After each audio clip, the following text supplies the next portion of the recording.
we're going to carry on the theme with the outgoings because it seems to we all agreed that there's going to be outgoings before any more incomings.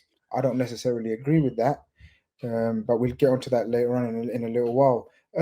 We'll have some breaking news. Everyone likes a bit of breaking news. Mo, if that's Mo from South Africa, message me. Is that Mo from South Africa, my friend? But anyway, he says breaking tier one Bayern source Altabelli says things are getting serious between Bayern and Luis Diaz with a concrete approach made to the winger. Diaz is open to a move away from Liverpool. Luis, I don't think Diaz wants to go Saudi. I don't think Diaz should be going Saudi at this stage of his career. I think he's got a lot to give. I personally, I'm like Mo in this situation where I'm very indecisive here. I don't know what to do with. I don't know whether to keep him. I change my mind every morning I wake up, but that's not important right now. What's important right now is he wants to go to Barcelona. Barcelona are not going for him. Barcelona probably going for Nico Williams. They haven't got the funds for Luis Diaz as well if they go for Nico Williams. The only other club, and I was thinking this, was probably Bayern, right? Yeah. And Bayern looks like have come to the table. And Bayern probably can spend 50 to 60 million, which is probably what we're looking for Diaz. Same type of question for Ellie and everything else. What's your stance on the Luis Diaz situation? You know what? I'm in the same boat where one day I think we've got this absolutely show-stealing left winger who at one point was unplayable, I think, before that initial first injury he had in the first half of the season when we got him. But that was 3-4 years ago. For me, Luis Diaz comes in little purple patches. You look at the start of this season, he got 6 goals, I think it was 5 goals in 6 matches. And then towards the end of the season, he scored for 4 consecutive games. Before those 4 consecutive games, he'd registered 3 assists in a row. Can we be relying as a club right now on someone who is only going to come good in small incremental patches throughout the season? I think we need someone in that position who's going to guarantee top level quality, and Diaz can do that. But when he's bad, it just feels like there's a passenger in that team. And I don't think we should be actively going out of our way to sell either Gakpo or Diaz. I think you've got 2 incredible options there at left wing. You know, you're creating problems for yourself, I think, by selling them because we're going to have to go out and sign someone new. But I can't. I always think if he goes, I'm not going to be absolutely heartbroken about it, because in the moments where he's great, he's absolutely top tier. He causes nightmares. We also already did to Kyle Walker not long ago. He put him on his arse. He's so good on the ball. He's so good at running into space. But therein lies the problem as well. He runs into danger so much. He runs himself off the pitch at points. He runs himself into a corner. His finishing at points while it's top tier is also a shambles at moments. We all remember Aston Villa not long ago. I can't be relying on someone who's going to come good for 5-6 games in a row and then have 10 games off. It doesn't work for me. And I think if he was to go, I'd be expecting 60 million, like maybe a little bit more. I can't see us flogging him for much higher than that. But if he wants to go, you know, what can you do about it? Keith, Lucho. I've just never been convinced that he's wanted to go. Like, I kind of feel really... He wants money, innit? He just wants more money. He wants more money, and I suppose he's angling, but I don't feel like he's angled. He's had conversations, probably flirted around, etc. But a part of him knows that on a Saturday, when he goes out on that pitch, it's the best place for him. The crowd are singing his name. He's a cult hero.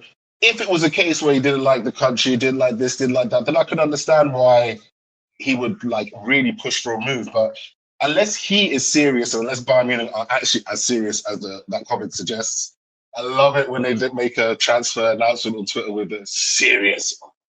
Really catches your attention. But for me, if either side don't really push, he stays another season, and I think he stays, and I think he deserves to stay. I agree and disagree. I agree with you. He has patches, absolutely, but the patches he had this season pretty much pushed us towards the Premier League title. So 100%. Yeah. And so I think for that reason alone, I don't feel like why do we need to sell this player to if we're looking to get quite big money for Darwin Nunez and ship a few more out. I don't see a point. I don't see a point in us pushing him out the door at all. But I can understand why everyone's flirting because he's coming up to what is it the last year of his contracts? 2 The years last left. year of his contract. Yeah. So everyone's flirting with each other, and hey, what's up? And I can understand that point, but I think we should keep him. I don't think we should really sell him at all. Zan, you was adamant on all the other four going. I think you're one of these kids that loves transfers, it seems, by our 3 or 4 conversations. You want everyone sold. You want a whole new team. Do you want Lucho sold as well? Honestly speaking, this is the only one that I'm 50-50. Oh, 50-50. I got you. See, I got you. I psychologically played that game where he's not going to give me the see. I'm experienced at this. I'm telling you now. No, I've always said, Okay. if he stays, he's on like 50, 60K a week or something like that. Reported, Which is shocking. Which is That's shocking anyway. ludicrous, that. Yeah. It's like the only reason why Liverpool don't mind him seeing out his contract. He's got 2 years left on his contract. He can play left wing. He can cover as a striker. And he's definitely someone who's been effective throughout the season. Even if it was in patches, he's definitely someone who provided like a positive outlet to the team. So if he stays, it's fine. But in terms of the sale part, if an offer of about 60 to 70 million comes in, and it seems like Bayern Munich are serious about signing him, then Liverpool also wouldn't mind selling him. I think we missed the trick a little bit though, because the one player I would have replaced him with if we had the opportunity, I would have said it's Kavica Kvaratskhelia. Oh yeah, he went to PSG in January. Mm. Because there's no clear upgrade at the moment in the market in terms of a left winger. But if Arne Slot sees Cody Gakpo as his main left winger, and some people have suggested that Florian Wirtz could also play there, then maybe it would be more of a backup left winger, like Mo just said, Malik Fofana. So yeah, I don't mind. He can stay, he can leave. It just depends. Oh. Did you me? Yeah.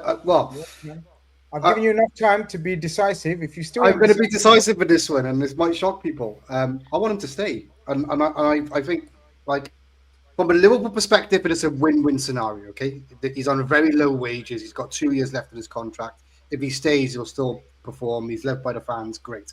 From a footballing perspective, and just doing the right thing, from a human perspective. I mean, if he were to believe that he's on 65, 70 grand a week, that's shocking. He's contributed some key moments, and he's helped us win a title this year. And he looks across to the dressing room, and we see, and I don't want to throw Darwin under the bus because I'm a Darwin fan as well. But you see someone like Darwin Nunez earning double the amount. Well, yeah, he's earning double the amount that he's earning, and putting not even a third of the output that Díaz has done. So, look, it's all about the peso, it's all about the money, it's all about the Benjamins. I think I don't blame him seeking to move out elsewhere. He's at an age when he's 28 now. The next 2 or 3 contracts are going to be crucial for him because he's going to retire and he has to secure a bag for his family and after retirement. So, but from a Liverpool perspective, I'd like him to stay. I can understand why we're not offering him a contract, even though I don't agree with it. But I also want to ask people, why are we so quick to get rid of him? Who are we going to get in that's going to give us that input? Yeah. Between Gakpo and Díaz last year, they both scored exactly the same amount of goals, or 15 goals and X amount of assists, and they both had purple patches throughout the season. What's lucky for us is when Gakpo was shite, Díaz stepped up. When Díaz was shite, Gakpo stepped up, and we had that dynamic. Who are we actually going to get in to replace Díaz now? Be honest. Are we going to go get Gordon? I don't see that happening. Do we really want Gordon, or who else is there? So, from that aspect, there's no standout candidate, and that's why I keep Díaz. This is what None Your Business says as well. Díaz should not be sold unless we have 100%. Unless we 100% have a replacement ready to join. I don't think there's any doubt about that. I don't think we'd ever get rid of anyone unless we've got someone lined up, and that kind of segues into our next segment before we get onto it. But yeah, Luis Diaz. I think it's a bit of a 50-50 one, right? From everyone, we're not sure where we stand with Lucho. Output sometimes can be questioned, but if you look in the market, I think Zan said Kvara was the outstanding candidate, but obviously PSG had already done a lot of work on him beforehand. I don't know if it's a minority or if it's a majority. I don't know how the opinions are, how people would vote. But I'm a massive Gordon fan. I think Gordon would be unbelievable at Liverpool. But I get it if people don't believe in him or don't think that's the player that we're looking for. We should. And apart from that, Nico Williams won't come to Liverpool. If Barcelona in for him, he'll prefer Barcelona. And then after that, it's a risk. Now, obviously, every transfer is a risk. All transfers are risks. But trying to replace Lucho Diaz would be quite. It'd be like not on the same level, but like when we tried to replace Sadio. We're also trying to replace two iconic songs in Chiesa's and Lucho's. Yeah. I mean, the atmosphere is going to be. What are we going to think about? Doing when Lucho gets going, it's bouncing in Anfield. I love it when Lucho's on. You're spot on. I get that one, but the Chiesa loving needs to stop. I cuss other clubs fans. You can still sing the song. You can still sing the song, but it was good for the title parade. It was a good song that way. I don't mind the song, and I like the song. It doesn't. You know what really irks me, and maybe it's just me getting old and bitter and angry about things, but like the loving for Chiesa. Why isn't he starting? Shut up, man. We just won the league with Slot's tactics and the way he's managed the team and players. Who cares about your own personal love for a player who's not even going to be here? He's literally here as a passerby. He's just traveling through town. You know what I mean? No problem. Let him stay. Give him food. Give him drink. And then let him be gone. Why are you saying, oh, brother, stay, brother, stay, brother, stay? Like, he didn't come to stay. He came to just pass by. And you're just renting him a room. Came to get fit. That's it. That's pretty much I don't get the love it. Look, I'm a Chiesa. I thought Chiesa should have been Salah's replacement. That's how highly I rated him 3-4 years ago. I said Chiesa is the best attacker in top 3 attackers in world football 3-4 years ago. He was sensational. He's just not that player, guys. Yeah, but we always sign players like that, though. Like, we always have those type of players that we get like on the sly little cheap, and we'll see if we can flip it for a little bit. But I was just about to say that. Chiesa has been the worst. Since this plan has been put into place a few years ago, Chiesa has been by far the worst output-wise. When you look at Melo. Arthur Melo, yeah, okay. Marshmallow, yeah. That's our Markovic. No, because we invested in him to actually play for Liverpool. I mean, all those players where it's like Minamino, your Melos, your Chiesas, like Thiago. I disagree with Minamino. Minamino was a legend for me. Legend, yes, but definitely a traveller, a passer through. Popped over, said hi, and then went. But the journeyman. Well, talking about journeyman and cult heroes and all these kind of things, I guess perfect segue into probably the last outgoing I want to talk about, which is contentious, or is it? It's not even contentious in my opinion. Nunez. Darwin Nunez. Again, a lot of figures being branded out by Liverpool fans. Oh, 70 million. We can get 70.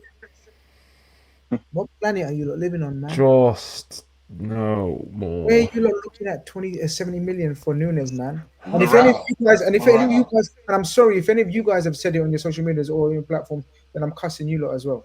So I don't hold back. If any of you guys have got this fantasy about 70 million for Darwin Nunez, actually, I think Mo has. No chance. I think no one's saying million. I think you want million for Mo. You actually believe in him still. I know you do.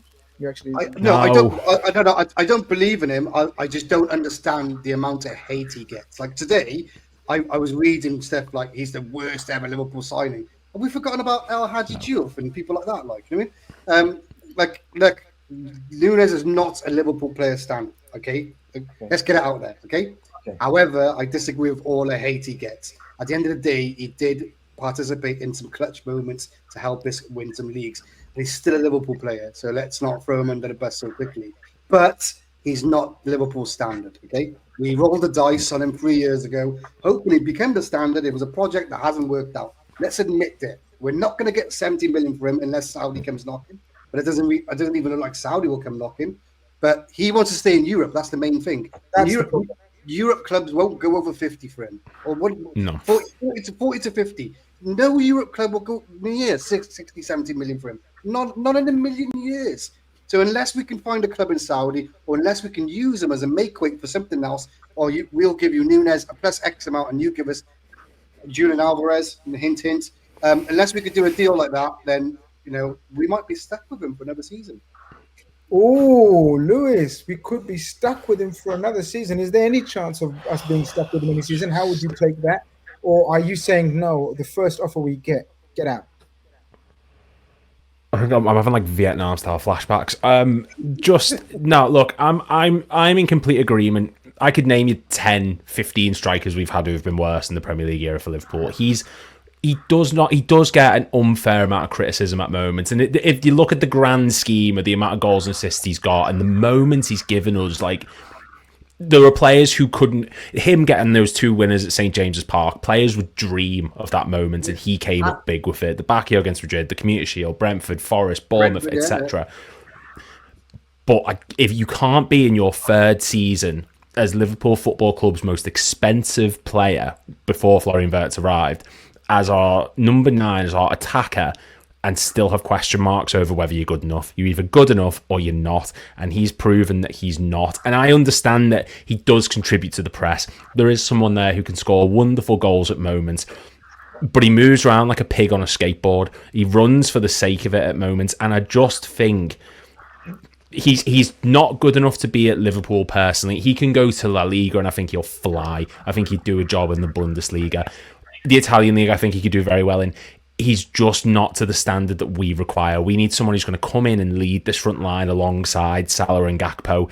They should not be scoring in spite of Núñez. They should be scoring from contributions from another player who's capable of fitting in that front line, and he just isn't the one. Maybe Wirtz could unlock something. I don't know. But we said the same about Slot. We said the same about Mo Salah. We said the same about Gakpo and Díaz. We've said every possible story of who's going to be the player to unlock Núñez. Ultimately, the only person who can get the best out of Darwin Núñez is Darwin Núñez, and he doesn't seem to be capable of doing it on a consistent level for us. Before we go any further, I've just had a look at the amount of likes that we've got on this stream, and it's embarrassing. It's embarrassing as some of your defenses of Darwin Nunez. Can we get the likes up right now, please? That would help the algorithm very much so. So there's over 200 of you watching on YouTube, and there's close to 3,000 on other platforms. So please smash that like button, and that would be greatly appreciated. Keith, I think I know me and you've spoken about Darwin Nunez forever and ever, but sell at all costs, or again, are you like what you said about Elliot? If we don't get the money, hey, listen, he has come up with, like Mo said, he's come up with clutch moments that many others can't think of. I can't think of a Diouf clutch moment. I can't think of a clutch moment for Markovic. I can't think of a clutch moment for Sean Dundee. Sean Dundee. Or very quickly before we move on, can we think of a clutch moment for Naby Keita? Atletico Madrid, Champions League. Yeah, Newcastle away. I remember once as well. Yeah, Atletico Madrid. He got the winner against them in the Champions League. Oh, we digress. Keith. This one's gonna be. Yeah, Núñez. I don't know what his nickname is. I know he's got one. Captain Chaos. We started it all. You know what's so funny, right? I was at Anfield for Núñez's. I believe it was his debut. Was it against Crystal Palace? Or was it just one of his first few games for Liverpool? Fulham was the first one. And then it was Palace at home, right? And I went up there to watch that. I was like, I had a client meeting up there, and I was like, let me slip this in for a journey. Went up there, and it's the first time, I've not been to a million games in my life, right? So it was the first time I've actually ever seen someone get sent off, and because it was in the middle of it was in the evening, it was so fluorescent, and from that moment, I can't get that image out of my head for what he done to get that. Sums up his entire career at Liverpool. This guy just lives on a different planet, and but it's crazy to think that he possesses just so much. Like, it's almost as if when his mind goes blank, that's when he's at his best. You know what I mean? Like, you cannot tell me, if you asked him to recollect any of those bangers he's scored, do you remember the moment you lobbed the keeper against Brentford, or do you remember when you cut it inside at Bournemouth and just bend it around? You know what I mean? Or do you remember how you got past the Aston Villa goalkeeper, for example? Probably went blank. But if you told him about the Luton miss, if you told him about the many other misses that he's had in his career, the Aston Villa miss, he'd probably say, yeah, he was probably thinking about it the entire way. That is the kind of player he is. And I still think there's great value in him, to be perfectly honest with you. I think he's got like special talent and special gifts to be able to score goals in magical ways. But that can't be denied. We've seen it with our own eyes. It's just a consistency issue with us. Will it ever happen with Liverpool? Who knows? But if I can see that Alvaro Morata, can go for 50 million quid, right? I think Darwin Nunez can more than happily go for 60 million quid, 65, even 70 million with add-ons. Absolutely. Darwin Look at Kai Nunez. Havertz. Kai Havertz, okay, £85 million they paid for Kai Havertz, was it? You can't suggest that Kai Havertz, structurally for Arsenal, has not been like, once Kai Havertz got injured, but that's not good, guys. That's not a good gauge, because what would be a good gauge is what Havertz goes for now. Yeah, not what he came from with how old is Kai Havertz? How old is Kai Havertz? About 23, isn't he? He's 23, 24. But what I meant is in terms of his stock's gone down. Nunez's stock's gone down. Havertz, when he was bought by Arsenal at that stage, his stocks were up. Now it would be a good indicator to see Havertz. If Havertz fetches 70 million plus now, then you'd say, yo, that's ludicrous. Havertz now would fetch about 50 million. This is my point about Núñez. We bought him for 60, 70 million. His stocks have gone down, guys. It hasn't risen or even sustained its level. So that's why Saudi would have to pay over the top for him, because, you know, Saudi need to attract players like that. But European clubs will argue. But hold on. All these if me and you're talking. Yeah. Sorry, sorry. All right. If me and you are talking, Keith, negotiation table, you're going to say, Darwin Nunez, this, that. I'm going to say, my brother. I'm going to say, this season, my brother, give me a compilation of worthiness. But maybe how I would argue is some of these clubs, these European clubs who might be interested in, just play the Club World Cup and earn pretty much 40, 50 million quid from that, from participating. Atletico Madrid, I'm looking at you. I believe Atletico Madrid would pay that kind of money for Darwin Nunez. 50, 60 million with that 10 million pound add-on. I believe a club like that. And because these teams have come back with a bit more money in their pocket, I'm intrigued to see if that price does get met.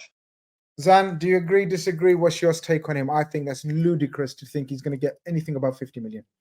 Funnily enough, I actually agree with Keith. I think we should be able to get 50, 60, 70 million for him. The reason I say that is there's still 50, 60, 70. Like, there's guys, what are we doing here? You're 70. still in study. You're a student still, my brother. Yeah? There's a massive difference between 50 million and 70 million, guys. Why are we naming every price under the sun and say, see, I told you, 50, 60, 70. You're like IndyCar. You're doing IndyCar. Our price tag was about 70 million euros. So that's about 62 million. I'm saying about 60 million at least. We should be able to get. So now you're throwing in the euros and the pounds. Like, make it clear. That's how it works these days. That's how it works. It's euros and dollars and pounds. It's observant. You're lucky I haven't put rupees in yet. Do you know what I mean? But there's still value in that player. I think he is someone who's fallen victim of Arne Slot's structure the most as well.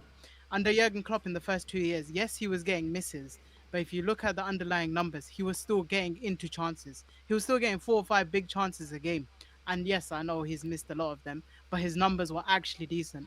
Coming into Arne Slot's system, the number 9's changed. It's more about how technically good you are, how good your link-up play, your first touch. And that was the things that were definitely frustrating about Darwin Nunez. Like, there's moments where he might have a phenomenal first touch, and the second time he does another first touch, it's absolutely abysmal. There was no consistency with him. But I know Antonio Conte is licking his lips thinking about Darwin Nunez being his number 9. The guy won a league title with Romelu Lukaku 3 times. Yeah. He is licking his lips thinking about Darwin Nunez as a striker. Diego Simeone, he is definitely thinking about Darwin Nunez as his number 9. And don't be surprised, and this might sound crazy, but Mikel Arteta would take Darwin Nunez as his striker. Wow. Because there's still definitely a market for Darwin Nunez. And just because of that market alone, we should be able to get at least very good money for him. So I actually agree with Keith. 50, 60, 70. None of you have given me one price. 60 million. There's your one price. 60 million. 60 million you want for Darwin Nunez. 60 million. Right, 60 million and £1. Keith, you know what it is? All those years, I sold this little brother chicken and chips for £2.50. I should have put my prices up as well. I should have charged you $4.99 for one piece and see how you feel. Like, 'cause this is what you're doing right now. You're trying to flood this market. Like, you're saying Darwin Nunez, I want 60 million for Darwin. Yeah. The Darwin deal. Finger looking good. Finger looking good, man. You lot. Chicken are probably finished, Bethel. I think you lot are clutching, man. I think you lot are clutching. Conte's licking his lips right now. He's like, yo, listen. Listen, I would have paid $4.99. Give me some wings with that boss. That's what he's saying. Give me some wings with that boss.